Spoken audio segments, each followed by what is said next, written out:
I love Mike Tyson, personally as a friend, and he's one of my favorite athletes of all time. I don't know. Let's see what he can go in there and put together a training camp and come in, and I don't like to see guys fighting it. Like, bro, I blessed your whole family and for time to come, like, and vice versa. Like, we had a big fight, but still, like, why you disrespecting the guy that literally got you generational wealth? Death stare. Jake Paul never thought so many shots would come at him for alluding to Mike Tyson's late daughter in his slanders against Iron Mike. The matchup between Mike Tyson and Jake Paul have shook the boxing world again and have sparked responses from boxing professionals talking about slanders. More and more slanders have been coming at him following his reference to the death of Exodus Tyson in his message to her father. Evidently, Jake Paul has overstepped his boundaries and would surely get choked by his own meal. Let's see how it plays out. Unsurprisingly, another move from Mike Tyson and Jake Paul has sparked comments and controversies from boxing professionals. Their recent reactions have come after several other reactions they've made as regards the upcoming bout between Mike Tyson and Jake Paul. In the past, they have made countless comments about Mike Tyson's training session.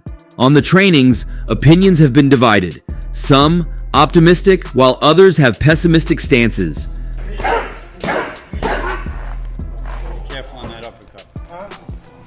The former have been impressed by the energy and enthusiasm of Mike Tyson in his training.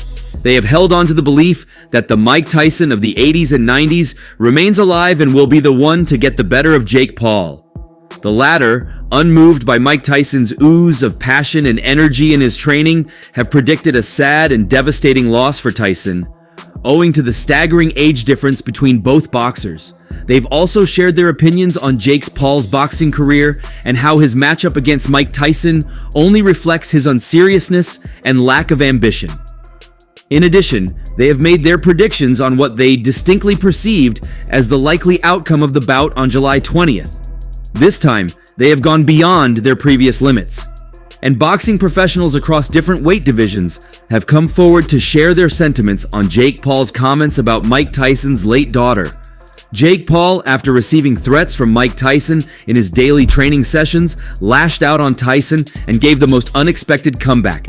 In his retort, he promised to send Tyson to his early grave, and not just a random one, but to his daughter's grave. He said, "Tyson said it's gonna be my funeral, but we all know whose funeral it's gonna be. I will bury Tyson close to his daughter's grave." Your daughter died a sad death? I'd make you die a sadder death.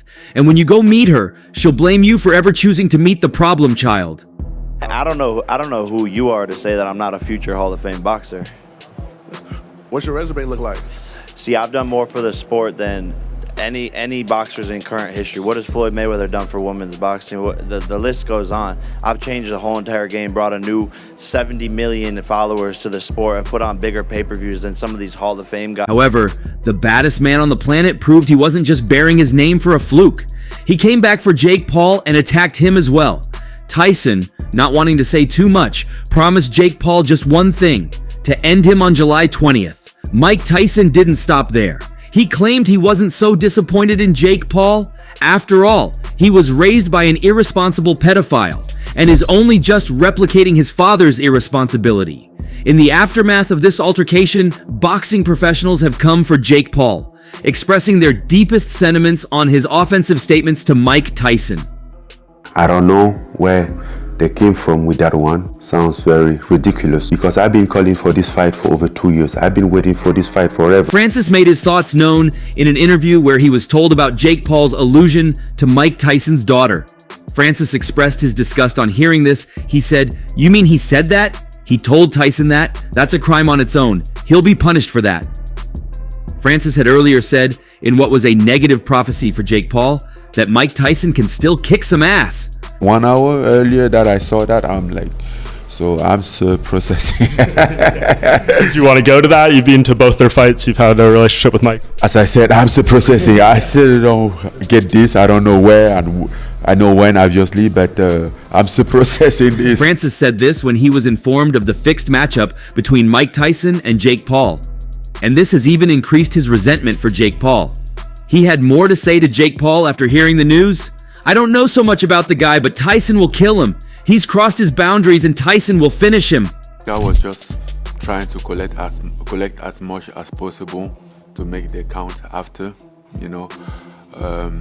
I do not stop and start to make a count on what I have done. I was just on my way. Francis then went on to give some shocking revelations about Mike Tyson. He said, "Mike Tyson and I have discussed a lot of things. He's a model to me. He's my hero, so he talks to me a lot. He gives me so much advice. One time, he told me about his daughter's death. He told me about how much it meant to him. He was near suicide. He became so useless. He told me he was lucky it happened after his retirement because he wouldn't have had a good career after that." This revelation from Francis proved the exact things Tyson said earlier about the death of his daughter, how much it damaged him as a person, and how he was able to recover. "I lost my 4-year-old daughter. She accidentally killed herself by accident. She jumped on a treadmill, she didn't know how to work it, and she got hurt. So after that, I didn't know what to do. I just didn't know what to do." Lost my 4-year-old daughter. She accidentally killed herself by accident. Oh, man. She jumped on a treadmill. She didn't know how to work it, and she got hurt. Wow. So after that, I didn't know what to do. I just didn't know what to do. "I did some cocaine for a week. I had to get high. I couldn't handle it at all.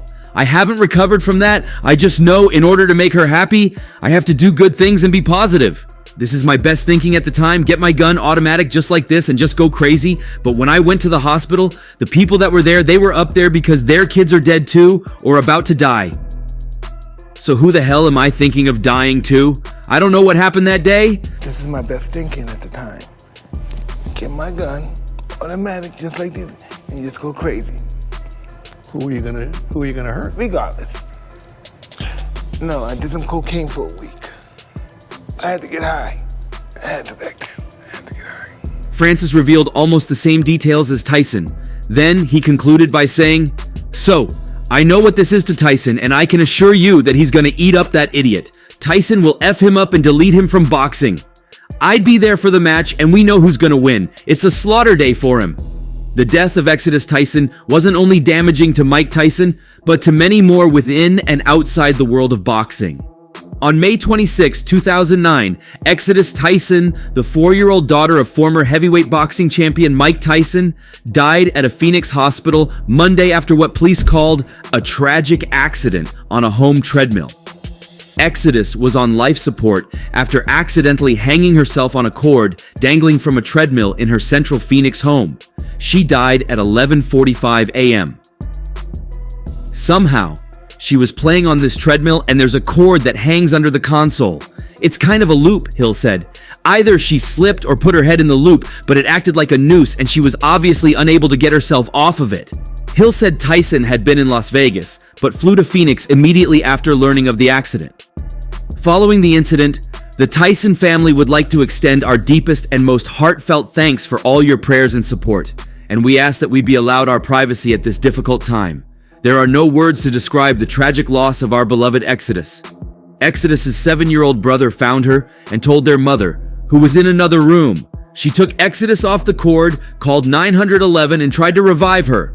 The incident occurred while the child's mother was cleaning the house and the toddler was playing in a playroom, according to a statement from Phoenix police. When the 34-year-old woman sent her son to see what Exodus was doing, the boy found her in distress, the police statement said. He called his mother, who found her on a treadmill with a cable that was attached to the exercise machine wrapped around her neck. Police said the child's mother ran into the room, freed her from the cord, called 911, and then started CPR. When police arrived, the girl was unresponsive, and they immediately took over from the woman performing CPR. Fire department workers arrived moments later and replaced the officers performing CPR. She then died at the hospital. Recalling how much Exodus's death meant to Tyson, Dana White said, "I've never been a fan of this matchup. I didn't see this coming when I criticized it. I love Tyson and never want to see him get hurt. I don't want to see him face brutality from this stupid guy." He continued, "His greedy ass knows nothing about sport and he is in there for money.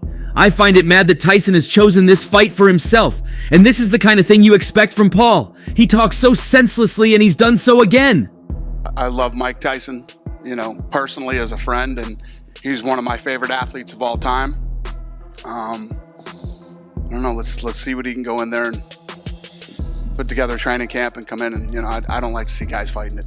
Her death was a crazy moment for Tyson, and I find it unreasonable to ever bring such into a build-up. It shows Jake Paul's foolishness and idiocy. However, Dana White still didn't change his stance on the match. Rather than see the 20th of July as a perfect day for revenge, Dana White still believed the match shouldn't hold as it puts Tyson at a huge risk. I feel it's getting more emotional for Mike. It's become emotionally chaotic. He's dealing with the emotions from the matchup, and he's also dealing with memories of his daughter's loss. It's a sad one, but Tyson is too old for this. I hope he overcomes it.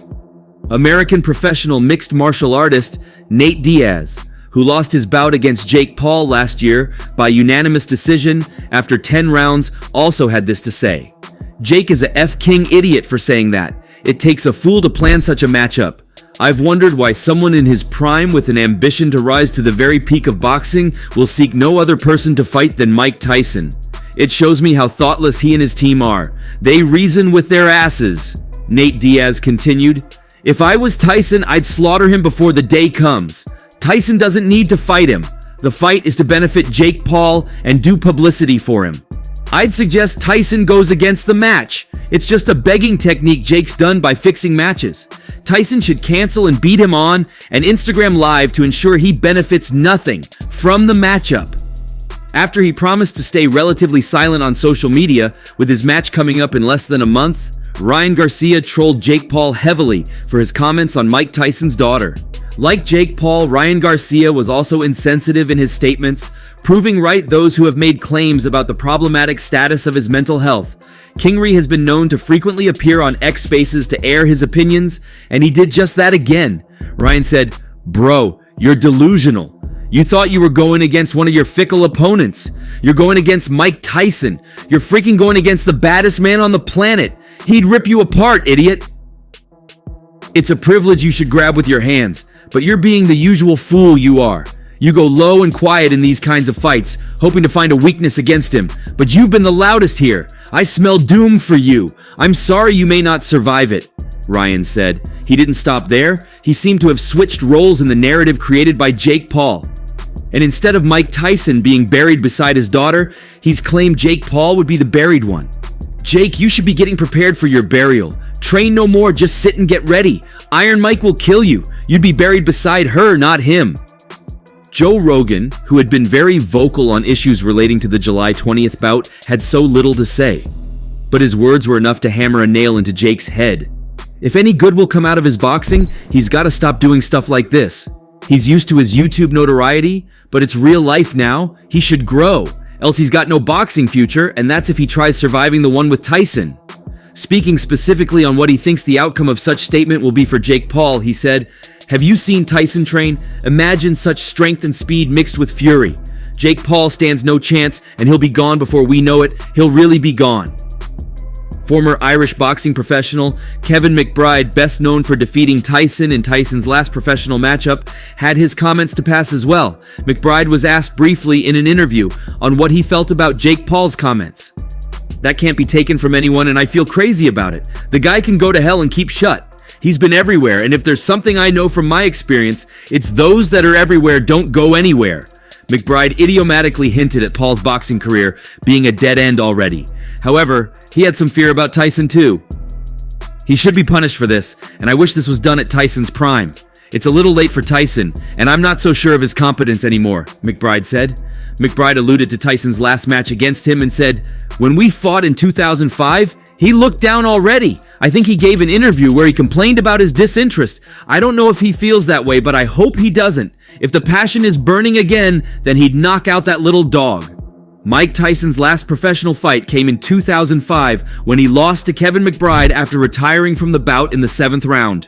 On the night of the 11th of June 2005, Mike Tyson stepped into the ring at the MCI Center in Washington, D.C. to face Irishman Kevin McBride, a club fighter with a record of 33 wins, 4 losses, and 1 draw. Before meeting Tyson, McBride had been knocked out 4 times, most ignominiously by English journeyman Michael Murray, who lost 17 of his final 18 fights before retiring in 2001. His sole victory during that stretch was his knockout of McBride. The Clones Colossus, as McBride is known, seemed pleasantly surprised to find himself on his feet at the end of the first round against Tyson. Then the sacrificial lamb rose up and slaughtered the butcher. That night, Iron Mike looked worse than he ever had before. His punches lacked power. His timing was off. In round 6, after 5 lumbering stanzas, he tried to hyperextend McBride's elbow in a clinch. Then he was penalized 2 points for an intentional butt, repeated both fouls, and fell to the canvas in exhaustion. He quit on his stool before the start of the 7th. Great fighters don't quit. This was the second fight in a row in which Tyson took the easy way out. He made no effort to rise from the canvas in his 2004 defeat by Britain's Danny Williams. I don't have the guts to be in this sport anymore. I'd like to have continued, but I saw that I was getting beat on. I just don't have this in my heart anymore.